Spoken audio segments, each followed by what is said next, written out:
On December 1st, the HOA locked the only road to my Christmas tree farm while a blizzard trapped my twin sons at school. That gate cost me $40,000 in Christmas tree sales.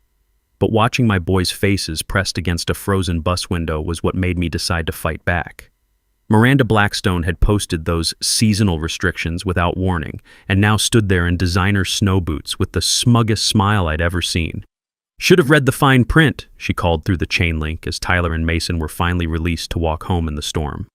What Miranda didn't know was that the mountain beneath her road had been hollowed out by a county tunnel since 1954, and that gate she used to trap my family?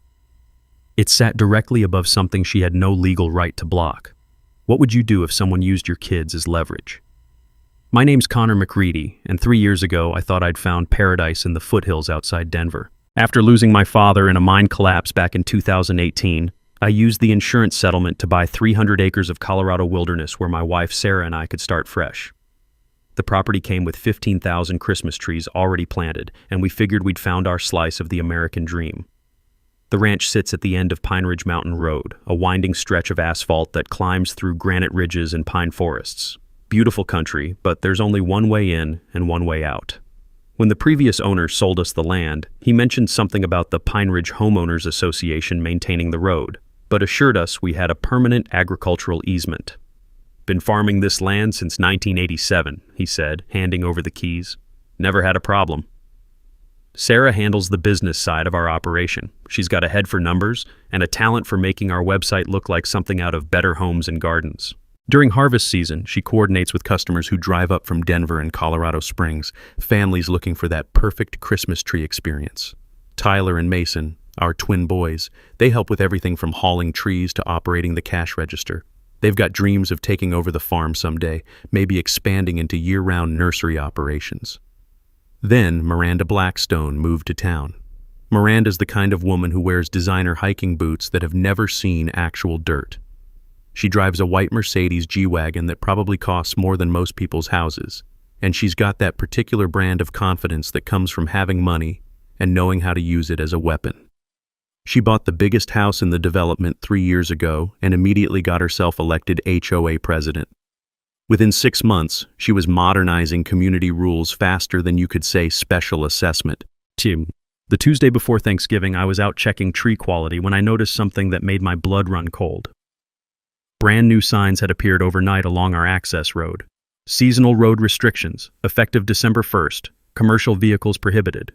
No advance notice, no board vote that I knew about, just Miranda's signature at the bottom, declaring that heavy trucks would damage the pavement during winter months. I called Sarah immediately. "Honey, you need to see this." She drove up in our pickup, took one look at those signs, and I watched her face go pale. We had $40,000 in Christmas tree pre-orders, families expecting to drive up our road starting December 1st. Our entire year's income depended on the next 4 weeks, and Miranda had just locked us out of our own business. That night, sitting at our kitchen table with past due bills spread between us, Sarah started crying. Not the angry kind of tears, but the exhausted, defeated kind that comes when you realize someone with more power than you has decided to destroy your life for no good reason. The smell of her lavender perfume mixed with the pine resin that's permanently embedded in my hands from handling trees all day. Outside, I could hear the rumble of a distant logging truck making its way down the mountain, a sound that would soon be forbidden on our road. "What are we going to do?" Sarah whispered. I reached into my pocket and pulled out my father's old brass compass, the one thing I'd salvaged from his mining gear after the accident. The weight of it in my palm always helped me think clearly, reminded me that some problems require going around instead of going through. "I'm going to do what I do best, honey. I'm going underground." What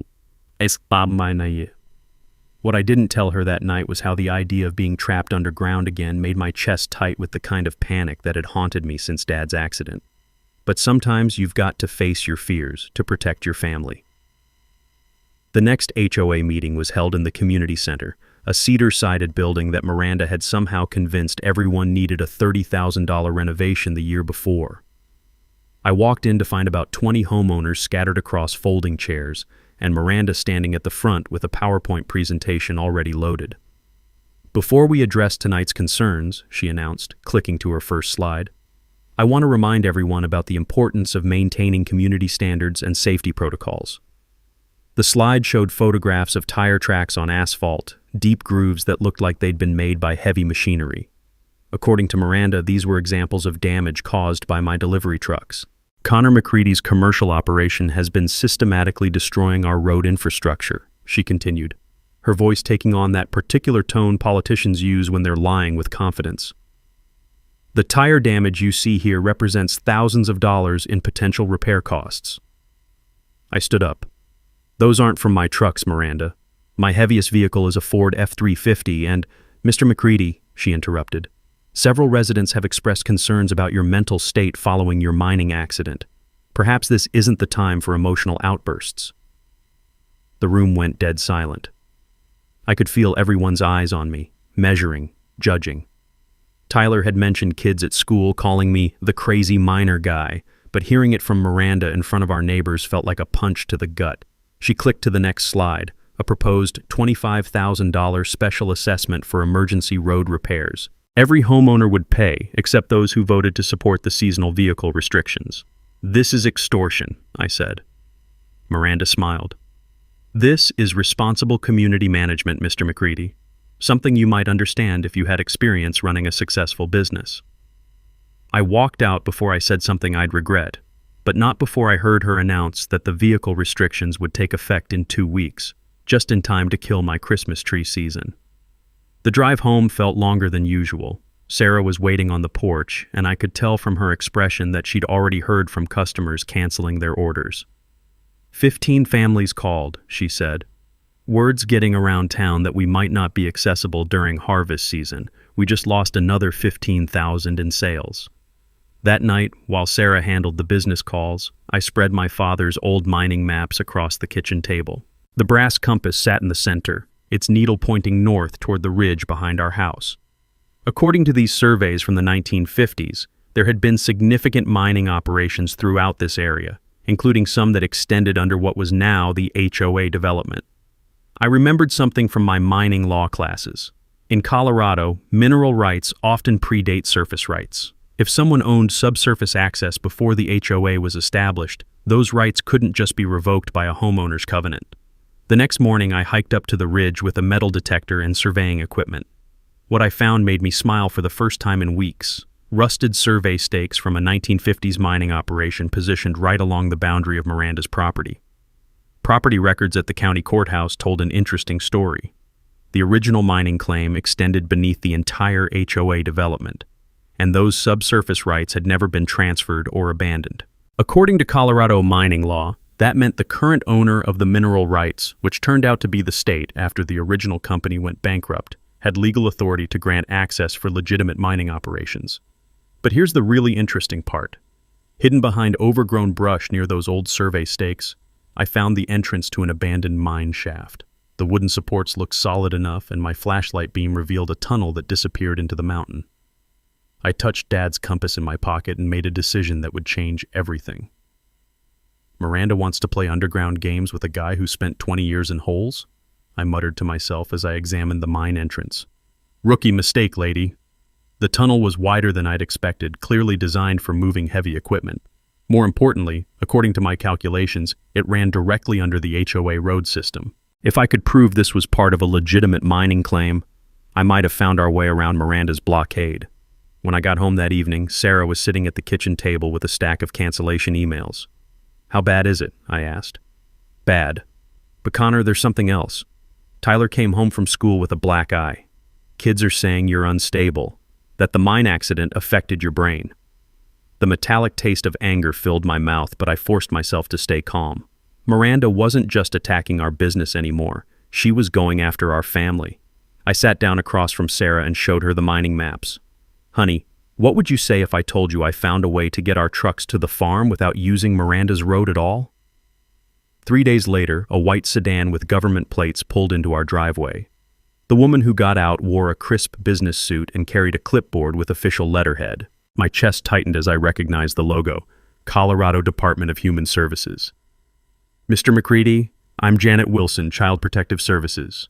We've received reports about unsafe working conditions involving minors on your property. I invited her inside, trying to keep my voice steady. What kind of reports? She flipped through her paperwork. Allegations that you're involving your children in dangerous mining activities. Specifically, that you're exploring unstable underground areas and exposing Tyler and Mason to cave-in risks. Sarah appeared in the doorway, and I could see the fear in her eyes. We both knew what this meant. Miranda wasn't just trying to destroy our business anymore. She was coming after our kids. Ms. Wilson spent 2 hours photographing our property, interviewing the boys separately, and documenting what she called potential safety hazards. When she left, she handed me a formal notice requiring the boys to stay with relatives until the investigation was complete. That night, we drove Tyler and Mason to Sarah's sister in Denver. Watching them pack their bags, seeing the confusion and fear in their 14-year-old faces, made something harden inside my chest. "Dad, are we in trouble?" Tyler asked as I loaded his suitcase into the truck. "No, son, but someone's trying to make it look like we are." "Is it because of the mine thing?" Mason added. "Kids at school say you're obsessed with digging holes." I knelt down to their level. "Sometimes adults use rules as weapons. What I'm doing isn't dangerous. I'm trained for this work. But I need you guys to trust me while I fix this problem." After dropping them off, Sarah and I drove home in silence. The house felt enormous without the boys' voices echoing through the rooms. The next morning, I made a decision. If Miranda wanted to call my mining work dangerous, I'd show her what real mining work looked like. I spent the day setting up proper equipment: industrial ventilation fans, LED lighting systems, structural timber for supports. This wasn't going to be some amateur exploration. I was building a permanent tunnel using every safety protocol I'd learned in 20 years underground. The entrance to the old mine shaft was bigger than I'd initially thought. Once I cleared out decades of debris and installed proper ventilation, I could see that this was part of a significant operation. The tunnel extended deep into the mountain, with side passages branching off toward the valley. What really got my attention was a side passage that ran directly toward the HOA development. According to my compass readings and the old mining maps, this tunnel would emerge somewhere near the community center. Then I made a discovery that changed everything. About 200 yards into the main tunnel, I found an intersection with another passage that looked much newer. This section had concrete reinforcement and modern electrical conduits, clearly not from the 1950s operation. Following this passage for another 100 yards, I came to a metal door marked with biohazard symbols. The door was unlocked. Inside, I found an underground chamber filled with industrial barrels, 47 of them to be exact, each labeled with chemical identification codes that made my blood run cold. These weren't mining materials, they were toxic waste containers. I recognized the disposal protocols from my mining safety training. According to federal environmental law, every hazardous waste container requires a detailed manifest documenting its contents, origin, and disposal method. These barrels had no paperwork, no tracking numbers, no legal documentation whatsoever. Someone was using my mine shaft as an illegal toxic waste dump. I spent the next 3 days documenting everything, photographing each barrel, recording serial numbers, testing the chemical contents with portable detection equipment. The results were terrifying. Asbestos fibers, lead paint residue, contaminated soil samples, enough toxic material to poison the groundwater for the entire county. But here's what really made me angry. Fresh tire tracks in the soft earth showed that someone had been making regular trips to this dump site. The tread pattern matched the heavy-duty trucks used by construction companies. I set up motion-activated trail cameras throughout the tunnel system, the kind hunters use to monitor game trails. If someone was still using this place for illegal dumping, I was going to get them on video. The whir of ventilation fans echoed through the tunnels as I worked, mixing with the sound of my own breathing. The smell of damp earth and concrete filled my nostrils, along with the faint chemical odor from those storage barrels. When I emerged from the mine that evening, Sarah was sitting on our porch with her phone in her hands. "Tyler called," she said. "He wants to know when they can come home." I walked over and sat beside her, the gritty feel of rock dust still on my skin. "Soon, honey. Miranda thinks she's buried our family, but what she doesn't know is that some people specialize in digging things up." I should have expected Miranda to escalate things, but even I was surprised when the security patrol started. It began with a single guard in a company truck making rounds through the development twice a day. Within a week, there were 3 guards working 8-hour shifts, patrolling the HOA area around the clock. According to the notice Miranda sent to all residents, this was a temporary security enhancement in response to reports of trespassing and suspicious activity. The guards had one job: watch me. Every time I left my property, they followed at a distance. Every delivery truck that approached our road got stopped and questioned. Sarah couldn't even walk to our mailbox without some guy in a uniform asking for identification. Then Miranda played her trump card. On a Thursday morning, a sheriff's deputy showed up at my door with papers, a restraining order requiring me to stay 500 feet away from any HOA property. "This includes the main road, Mr. McCready," the deputy explained. "You can access your property from the back through county land, but you can't use the front entrance." I looked at the legal document. Miranda's signature was right there at the bottom, along with a sworn statement claiming I'd been stalking residents and making threatening gestures toward community members. "Deputy, the only way to access my property from the back involves a 4-mile hike through wilderness area. What about emergency services, fire trucks, ambulances?" He shrugged. "You'll need to work that out with the county. I'm just serving papers." After he left, I called the fire chief. The conversation didn't go well. "Connor, I sympathize with your situation, but if we can't get our trucks to your property, we can't provide emergency coverage. That's a violation of county fire codes." Sarah was standing in the kitchen when I hung up, her face pale. "What does this mean?" "It means Miranda just made our property legally uninhabitable." That afternoon, I watched Sarah carry groceries from her car parked a mile away, walking uphill through the snow with heavy bags in both hands. The sound of her labored breathing when she finally reached the house made me want to put my fist through a wall. But anger wasn't going to solve this problem. Engineering was. I spent that night reviewing the tunnel maps I'd been developing. The main mine shaft connected to a network of passages that extended throughout the mountain. If my calculations were correct, I could reach any point in the HOA development through the existing underground system. More importantly, I'd been reviewing Colorado mining law, and I'd found something interesting. The original mineral rights for this area had never been formally abandoned. According to state records, the mining claim remained active under federal jurisdiction, which meant anyone with legitimate access to the mineral rights could travel through the tunnel system for reasonable mining purposes. Transportation infrastructure definitely qualified as reasonable mining purposes. I started work on expanding the tunnel system the next morning. This wasn't casual exploration anymore. I was building a permanent transportation route using professional mining techniques: steel support beams, concrete reinforcement, industrial ventilation systems. If Miranda wanted to play legal games, I'd make sure my underground access was completely legitimate and professionally constructed. 3 days into the construction, my trail cameras captured something that made my hands shake with rage. At 2:17 a.m., the motion sensors activated, recording video of 3 trucks entering the mine system through a hidden entrance I hadn't discovered. The trucks belonged to Blackstone Development, Miranda's construction company. Over the next 4 hours, the cameras documented her crew dumping barrel after barrel of toxic waste into the underground chamber. I watched the footage 3 times to make sure I wasn't imagining things. There was Miranda herself, dressed in work clothes and a hard hat, directing her crew as they unloaded unmarked containers. The timestamp showed this was happening while I was legally prohibited from being within 500 feet of HOA property. But here's what really got me. The trucks were accessing the mine through Miranda's own property. She had a hidden entrance on her land, which meant she'd known about the tunnel system all along.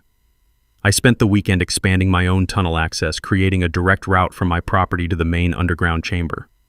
The work helped me think clearly, the familiar rhythm of drilling and blasting bringing back memories of working alongside my father.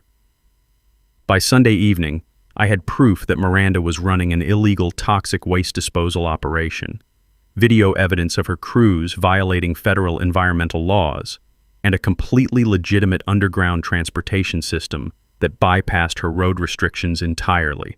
The smell of fresh concrete and timber supports filled the tunnel as I installed the final section of ventilation ducting. The echo of my footsteps mixed with the hum of industrial fans, creating a symphony of progress. When I emerged that night, I found Sarah sitting at the kitchen table with her laptop open. "The boys called," she said. "They want to know when this will be over." I sat down beside her and showed her the tunnel blueprints. "Soon, honey. Miranda's been digging herself into a hole for months. I'm just documenting the depth." The breakthrough came on a Tuesday morning when I was following the main tunnel toward what I calculated should be the area beneath Miranda's development. My headlamp illuminated something I hadn't expected: a metal door marked "Office." authorized personnel only. The door was unlocked, probably because whoever built this place never expected anyone to find it through the old mining tunnels. Inside, I discovered what looked like a preserved time capsule from the 1950s. Filing cabinets lined the walls, filled with documents from the original Pine Ridge Mining Company. But it was the modern edition that made my blood boil, a desk covered with recent paperwork bearing Miranda's signature. The geological surveys told a story that explained everything. According to the original mining company reports, the entire area where the HOA development now sits was classified as catastrophically unstable ground. The mine was abandoned in 1954, not because the ore ran out, but because continued excavation had created what the engineers called an active landslide zone waiting for a trigger event. Miranda's luxury development was built directly on top of this geological time bomb. But here's the really damning part. She knew about it. The modern paperwork showed that Miranda had bribed county geologist Dr. Philip Hayes to falsify soil stability reports during the permitting process. There were copies of bank transfers, email exchanges, and even a handwritten note from Dr. Hayes warning Miranda that continued construction on this site will eventually result in catastrophic structural failure. She'd built 37 luxury homes on land that any competent geologist would condemn as unfit for construction. The toxic waste operation was even worse than I'd thought. According to the manifests I found in her desk, Miranda had been accepting illegal waste disposal contracts from construction companies throughout Colorado. Asbestos from hotel demolitions, contaminated soil from old gas stations, lead paint scrapings from historic renovations, all of it dumped into my family's mine shaft for a fee. 47 barrels containing enough toxic material to poison the underground water system that supplied drinking water to over 10,000 people in the valley below. Each barrel represented a federal environmental crime punishable by up to 5 years in prison and $37,500 in fines. Simple math. That's over $1.7 million in EPA violations, not counting the criminal charges. But Miranda's corruption went deeper than environmental crimes. The financial records showed she'd been systematically stealing HOA funds to finance her development projects. Road maintenance fees that were supposed to fix actual potholes had instead paid for bribes, cover-ups, and toxic waste disposal. Special assessments that homeowners thought were going toward community improvements had been diverted to Miranda's personal accounts. $340,000 in stolen homeowner dues over 5 years. The most recent documents revealed her ultimate plan: force out the remaining agricultural properties through road access restrictions, then develop the entire mountain into a luxury ski resort. The toxic waste disposal was just a temporary revenue stream to finance the resort construction. I photographed every document, copied every file, documented every piece of evidence, then I made copies of the copies and stored them in multiple locations. According to the mining law of 1872, mineral rights holders have permanent access to their claims for any reasonable mining purpose. The federal law supersedes all local zoning restrictions, HOA covenants, and restraining orders. Translation: I could legally build an underground transportation system throughout the mountain, and there wasn't a damn thing Miranda could do to stop me. When I climbed out of the tunnel that evening, I called Sarah from the mine entrance. "Honey, remember when you asked what we were going to do about Miranda?" "Yeah." "Well, it turns out Miranda's been doing plenty to herself. I just documented all of it." The next 3 weeks were the most intense of my life since the mine accident. I was building something bigger than just a tunnel. I was constructing a case that would bring down Miranda's entire criminal operation. First, the physical infrastructure. My mining background meant I could build a tunnel system that would last 100 years. Steel I-beams for structural support, poured concrete foundations, industrial ventilation systems that could handle heavy equipment. I wasn't just creating an emergency route. I was building a permanent underground transportation corridor that met all federal mining safety standards. The centerpiece was a hydraulic platform that could lift a mining cart full of evidence directly into the community center basement. The community center sat right above one of the main tunnel passages. And according to the building plans I'd obtained from the county, there was already a utility access panel in the basement floor that would be perfect for my purposes. Let me explain something about federal mining law that most people don't know. If you hold legitimate mineral rights, you can build whatever infrastructure you need to access those minerals, including transportation tunnels, equipment storage, and processing facilities. The mining law of 1872 gives mineral rights holders authority that supersedes almost every other type of property restriction. Translation: Miranda's HOA covenants couldn't touch me as long as I was conducting legitimate mining operations. While I worked on the tunnel system, I was building a legal case with help from people who understood how to take down environmental criminals. EPA criminal investigation agent Maria Santos had been tracking illegal toxic waste operations throughout Colorado. When I contacted her with photos of Miranda's dumping operation, she immediately opened a federal investigation. Agent Santos explained that environmental crimes like this fall under RICO statutes, the same laws used to prosecute organized crime families. What you've documented here isn't just environmental dumping, she told me during our first meeting. This is a systematic criminal enterprise involving bribery, fraud, theft, and environmental terrorism. If we can prove Miranda knew about the groundwater contamination risks, she's looking at 20 years minimum. My legal ally was environmental attorney Rebecca Jules, who specialized in Superfund cleanup cases. She helped me understand the financial implications of Miranda's crimes. Under federal environmental law, the people responsible for illegal dumping are personally liable for all cleanup costs, even if the contamination spreads to neighboring properties. Conservative estimate for cleaning up this level of contamination is $5 million, Rebecca explained. But if it reaches the municipal water supply, we're talking about $50 million or more. The financial forensics were handled by a certified fraud examiner named David Park. He traced Miranda's embezzlement of HOA funds through bank records, discovering that she'd been using homeowner dues to pay for everything from geological bribes to toxic waste disposal fees. She's been running a shell game with community finances for years, David reported.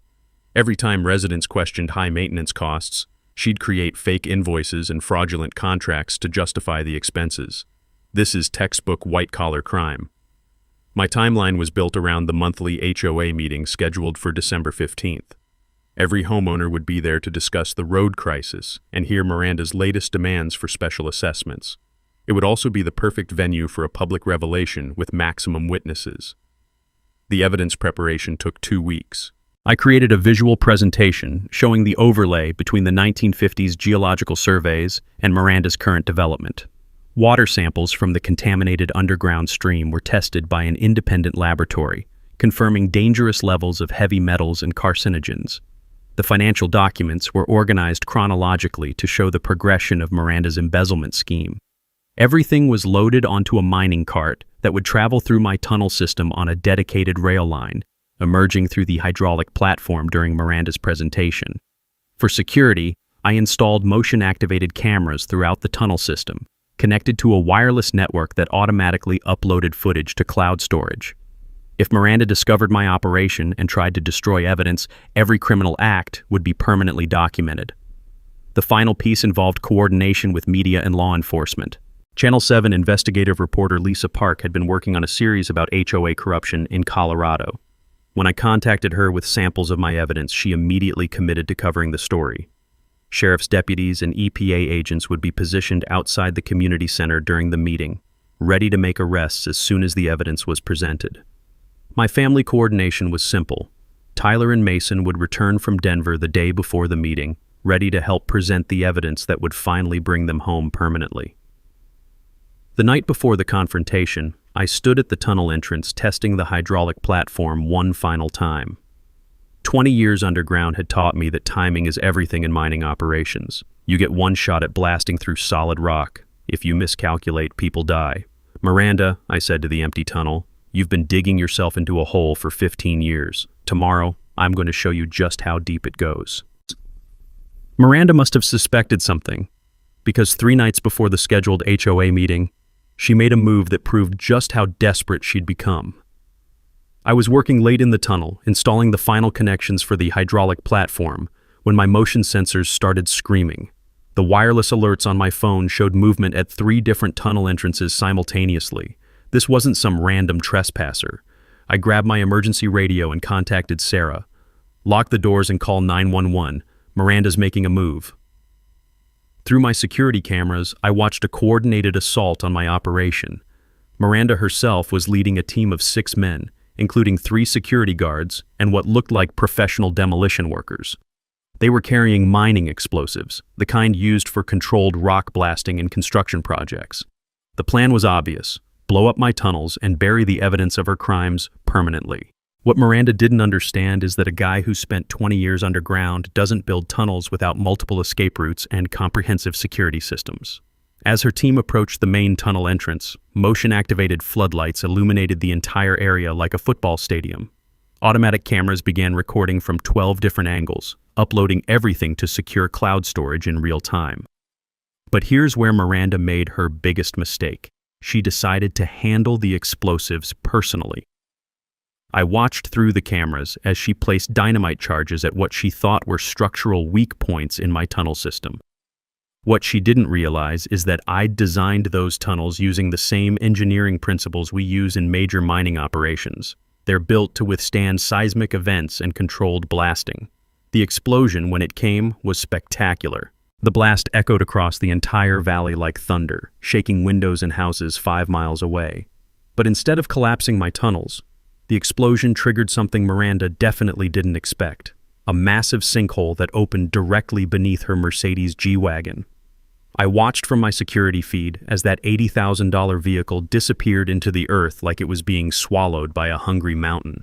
The sinkhole was perfectly round, about 15 feet across, and deep enough that I couldn't see the bottom even with floodlights. The ground collapse also did something else. It exposed Miranda's toxic waste barrels to the surface. 47 containers of hazardous chemicals were now visible to anyone driving past, lit up by the automatic floodlights and clearly marked with biohazard symbols. Sheriff's deputies arrived within 10 minutes, responding to reports of an explosion. What they found was Miranda Blackstone standing next to a massive sinkhole covered in rock dust, holding a detonator with enough evidence of environmental crimes scattered around her feet to fill a federal courthouse. The arrest was almost anticlimactic. Miranda tried to claim she was investigating suspicious tunneling activity, but it's hard to explain why you're carrying stolen mining explosives while standing next to a hole full of toxic waste barrels. Sheriff Bradley took one look at the scene and immediately called for FBI backup. Ms. Blackstone, you're under arrest for possession of stolen explosives, trespassing on federal mining claims, attempted destruction of property, and about 15 other things I haven't figured out yet. But here's the twist that made everything perfect. The explosion had been recorded by multiple security cameras, showing Miranda personally placing and detonating explosives on federal mining property. Federal law treats explosives theft and use as domestic terrorism, carrying a mandatory minimum sentence of 20 years. The serial numbers on the dynamite traced back to a construction supply theft from her own development project 3 weeks earlier. So now she was facing federal charges for stealing explosives and using them in the commission of environmental crimes. By morning, the sinkhole had become a media sensation. News helicopters circled overhead, getting aerial footage of the Mercedes buried in the earth and toxic waste barrels scattered around the crater. Channel 7 ran the story as breaking news. HOA president's Mercedes swallowed by sinkhole during mysterious explosion. The explosion also solved another problem. It created the perfect excuse for me to expand my tunnel system for emergency geological assessment. The sheriff actually gave me permission to conduct underground surveys to determine if the area was safe for residents. Mr. McCready, given your mining expertise, could you evaluate whether this sinkhole represents a danger to the community? Sheriff, I'd be happy to conduct a comprehensive underground survey, for safety reasons, of course. That afternoon, while Miranda sat in county jail awaiting federal charges, I was legally exploring every tunnel passage beneath the HOA development, documenting the full extent of her criminal operation. The smell of sulfur from the exposed toxic chemicals mixed with dust from the explosion, creating an acrid cloud that hung over the development like a monument to Miranda's crimes. Homeowners walked around the sinkhole in stunned silence, staring at their HOA president's vehicle buried in the earth. When I called the boys that evening, Tyler asked, "Dad, did you really blow up Ms. Blackstone's car?" "No, son. She did that herself. I just happened to be filming when it happened." You'd think getting arrested for domestic terrorism would slow Miranda down, but federal bail hearings move fast when you've got expensive lawyers and political connections. Within 48 hours, she was back on the street, angrier and more desperate than ever. Her first move was to launch a massive legal counterattack designed to destroy me before I could present my evidence at the HOA meeting. At 6 a.m. on Thursday morning, county building inspectors arrived at my property with an emergency condemnation order. According to the paperwork, Miranda's lawyers had convinced a judge that my reckless tunneling operations had created a geological hazard zone that threatened the entire mountain community. "Mr. McCready, you've got 4 hours to evacuate the premises," the lead inspector announced. "This property is being seized pending a comprehensive safety evaluation." The evacuation order meant Sarah and I couldn't be on our own land, couldn't access our business equipment, and couldn't retrieve any of the evidence I'd gathered against Miranda. It was a brilliant legal maneuver. If I couldn't attend the HOA meeting because I'd been forced off my property, Miranda could control the narrative about the sinkhole and toxic waste discovery. But Miranda made one crucial mistake. She assumed I was keeping the evidence on my property. While her lawyers were getting restraining orders and emergency injunctions, I'd been working with EPA agent Santos to secure federal protection for all evidence related to the environmental crimes investigation. Every document, every photograph, every water sample was already in federal custody at the FBI field office in Denver. The county seizure couldn't touch federal evidence in an active criminal investigation. Miranda's second move was even more desperate. She attempted to bribe County Commissioner Jake Rodriguez to declare my mining claims invalid, offering him $50,000 cash to expedite the geological review process. What she didn't know was that Commissioner Rodriguez had been cooperating with the FBI corruption investigation for 3 weeks. He was wearing a recording device during their meeting. "Miranda, are you asking me to falsify federal mining records?" Rodriguez asked, speaking clearly for the benefit of the hidden microphone.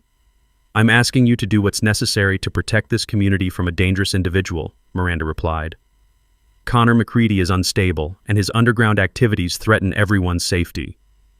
"And the $50,000? "Consider it a consulting fee for your expertise in expediting bureaucratic processes." And that recording earned Miranda another federal charge, bribery of a public official, which carries up to 15 years in prison under the Foreign Corrupt Practices Act. Her final desperate move was the most vicious. She tried to have my boys removed from their aunt's house by claiming I'd been making threatening phone calls and violating court orders. "Your Honor," her lawyer argued during an emergency custody hearing, "Mr. McCready has demonstrated a pattern of escalating violent behavior, culminating in the use of explosives near residential areas. These children are not safe in his custody." The judge was initially sympathetic, until Agent Santos entered the courtroom with video evidence showing that Miranda had been the one using explosives, and that I'd been the victim of her criminal assault. "Your Honor, the FBI has classified Ms. Blackstone as the primary suspect in a domestic terrorism investigation. Mr. McCready has been cooperating with federal law enforcement as a witness and victim." The custody case was dismissed immediately. By Friday afternoon, the day before the scheduled HOA meeting, Miranda was facing federal charges for environmental crimes, domestic terrorism, bribery of public officials, and attempted destruction of evidence. Her bail had been revoked, and she was sitting in federal detention awaiting arraignment. But here's where the story gets really interesting. Miranda's lawyers convinced a federal judge to allow her to attend the HOA meeting under armed federal escort, arguing that she had a constitutional right to defend herself against false accusations in a public forum. The judge agreed, apparently believing that public transparency was important in cases involving community corruption. So Saturday evening, December 15th, Miranda Blackstone would be sitting in the community center, flanked by federal marshals, watching me present evidence that would send her to prison for the next 20 years. The irony was perfect. She demanded the HOA meeting to discuss the crisis caused by my dangerous tunneling operation. Instead, she'd be attending her own criminal trial in the court of public opinion, with 200 witnesses and live television coverage. That Friday night, Sarah and I sat in a Denver hotel room, looking at photos of Tyler and Mason that my sister-in-law had sent. The boys were packed and ready to come home, just waiting for the all-clear from federal authorities. "Connor, what if something goes wrong tomorrow?" Sarah asked. I pulled out my father's brass compass and set it on the hotel room table between us. "Honey, I've spent 6 months building the most comprehensive criminal case in Colorado mining history. Tomorrow, Miranda gets to see what 20 years underground taught me about bringing down mountains." The community center had never seen a crowd like this. Every folding chair was occupied, with people standing along the walls and spilling out into the hallway. I counted at least 200 residents, plus county officials, EPA agents, FBI investigators, and enough news crews to cover a presidential debate. Miranda sat in the front row, handcuffed to a federal marshal, wearing an orange jumpsuit that made a stark contrast to her usual designer outfits. Her expensive lawyers flanked her on both sides, whispering frantically and shuffling through legal documents. HOA Vice President Robert Sterling called the meeting to order, his voice shaky with nervousness.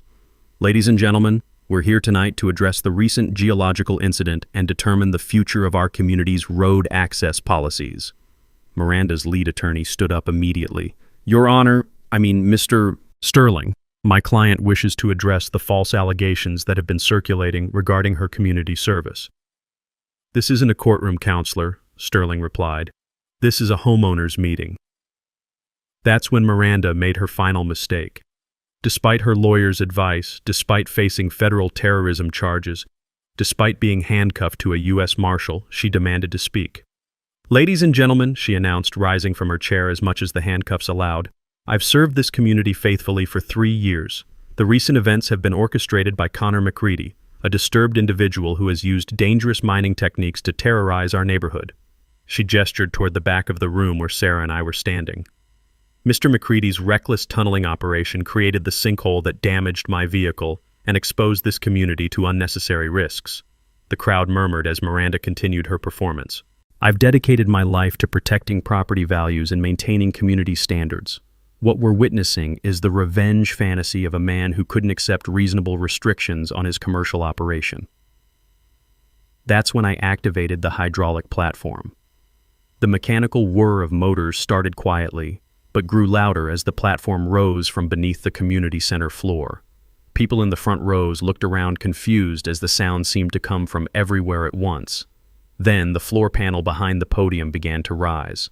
Miranda spun around just in time to see me emerging from the ground like a mining ghost, carrying a miner's lantern in one hand and pulling a loaded evidence cart with the other. Tyler and Mason rose behind me on the same platform, each carrying boxes of documents and pushing their own cart along the mining rails that were now visible through the floor opening. The crowd erupted in gasps and shocked murmurs. Cell phone cameras started flashing from every direction. Miranda, I said, setting the mining lantern on the podium so everyone could see my face clearly. You said I was digging my own grave. Turns out I was digging yours. She stood there with her mouth open, handcuffed and speechless, staring at the tunnel entrance that had just appeared in the middle of her community meeting. This is trespassing, her lawyer shouted. He can't be here. Actually, I replied, unfolding a set of official documents, I've been here longer than your development. Check the mineral rights from 1952. I walked to the large screen that Sterling had set up for the meeting and connected my laptop. The first image showed the original mining survey overlaid with the current HOA development. Ladies and gentlemen, what you're looking at is a map proving that this entire development was built on land classified as geologically unstable. Miranda knew this when she applied for building permits. The screen showed the 1950s geological reports warning about catastrophic ground instability and active landslide conditions. Tyler stepped forward with the first evidence box. These are the original mining company documents proving that the land was abandoned because it was too dangerous for construction. Mason presented the financial records. These bank statements show that Ms. Blackstone paid bribes to county officials to ignore the geological reports. But it was the environmental evidence that really shocked the crowd. I displayed photographs of the 47 toxic waste barrels, each clearly labeled with biohazard symbols. Miranda has been using our underground mine system as an illegal toxic waste dump. These chemicals have contaminated the groundwater that supplies drinking water to over 10,000 people in this valley. The crowd erupted in angry voices as people realized they'd been drinking contaminated water for years. EPA agent Santos stood up from her seat in the middle of the room. Ladies and gentlemen, the Environmental Protection Agency is announcing criminal charges against Miranda Blackstone for violations of the Clean Water Act, the Resource Conservation and Recovery Act, and the Comprehensive Environmental Response Act. She's facing over $1.7 million in fines and 20 years in federal prison. Sheriff Bradley stepped forward. Ms. Blackstone, you're under arrest for additional charges of environmental terrorism, bribery of public officials, theft of public funds, and conspiracy to commit environmental crimes. As the handcuffs clicked, Miranda looked directly at me. This isn't over, Connor. Yes, it is, Miranda. Some holes are too deep to climb out of. The aftermath moved faster than anyone expected. By Christmas morning, Miranda Blackstone was sitting in federal detention awaiting trial on 17 felony charges. Her development company was bankrupt, her assets frozen by federal authorities, and her entire criminal operation completely dismantled. The EPA designated the mine site as a federal Superfund location, triggering a comprehensive cleanup operation that would take 3 years and cost over $5 million. Every penny would come from Miranda's seized assets, including her house, her business properties, and her infamous Mercedes, which was eventually pulled from the sinkhole and auctioned to help pay for environmental remediation. Tyler and Mason came home 2 days before Christmas, just in time to help us restart our tree harvest. With Miranda's road restrictions permanently lifted by federal court order, customers started returning immediately. Sarah's phone rang constantly with families wanting to support the Christmas tree farmer who took down the corrupt HOA president. We sold every tree on the property. The financial settlement exceeded our wildest expectations. Federal court ordered $340,000 in restitution for the stolen HOA funds to be distributed among all affected homeowners. Our family received an additional $200,000 in environmental damages, plus guaranteed legal protection for our agricultural operation in perpetuity. But the real victory was watching our community heal. The HOA was formally dissolved by unanimous vote, replaced by a simple county-managed rural improvement district. Road maintenance became a county responsibility, funded by standard property taxes instead of arbitrary special assessments. No more Miranda-style corruption, no more selective enforcement of made-up rules. My tunnel system became the foundation for something I never expected, a model for responsible underground infrastructure development. The Colorado School of Mines sent graduate students to study my engineering techniques, particularly the integration of environmental monitoring with traditional mining methods. I established the Clearwater Foundation using part of our settlement money, providing free groundwater testing for rural communities throughout Colorado. The foundation's motto, printed on every test kit, reads, "When corporations bury environmental crimes, citizens have the tools to dig up justice." Every summer, Tyler and Mason run educational programs teaching local kids about geology, environmental science, and community activism. They've become minor celebrities at school, known as the kids who helped their dad defeat toxic waste dumping with mining engineering. The annual Mining Heritage Festival brings thousands of visitors to our mountain community each September. Families tour the tunnel system, now equipped with proper lighting and safety railings, learning about both historical mining operations and modern environmental protection. Miranda's final sentencing hearing took place 18 months later. Federal Judge Patricia Williams handed down the maximum penalty: 22 years in federal prison, $5 million in environmental fines, and permanent disbarment from any HOA or property management activities. "Ms. Blackstone," Judge Williams said, "you systematically poisoned an entire community's water supply for profit. You stole from your neighbors, bribed public officials, and attempted to destroy evidence using explosives. This court finds your crimes represent a profound betrayal of public trust." During victim impact statements, 43 homeowners testified about the financial and emotional damage Miranda's corruption had caused their families. When it was my turn to speak, I kept it simple. "Your Honor, Miranda Blackstone tried to bury my family's livelihood. Instead, she buried herself under the weight of her own crimes. Justice has been served." Today, our Christmas tree farm is more successful than ever. Sarah has expanded into year-round nursery operations, and we're planning to pass the business to Tyler and Mason when they finish college.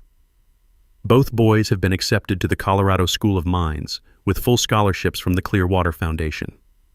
The tunnel entrance beneath our property has been converted into a root cellar for storing harvested vegetables.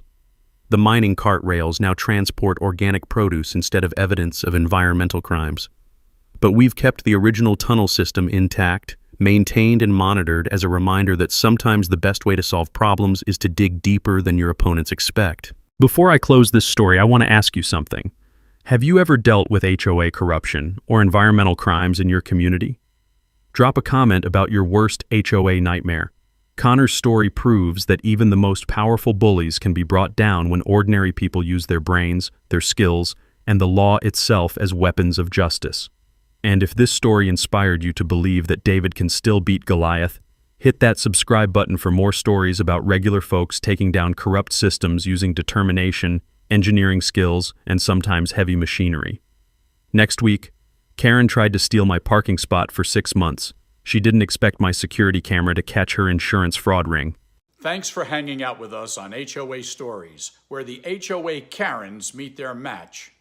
If this story had you cheering or cringing, go ahead and like the video, drop a comment with your reaction, and hit subscribe so you're ready for the next wild HOA tale.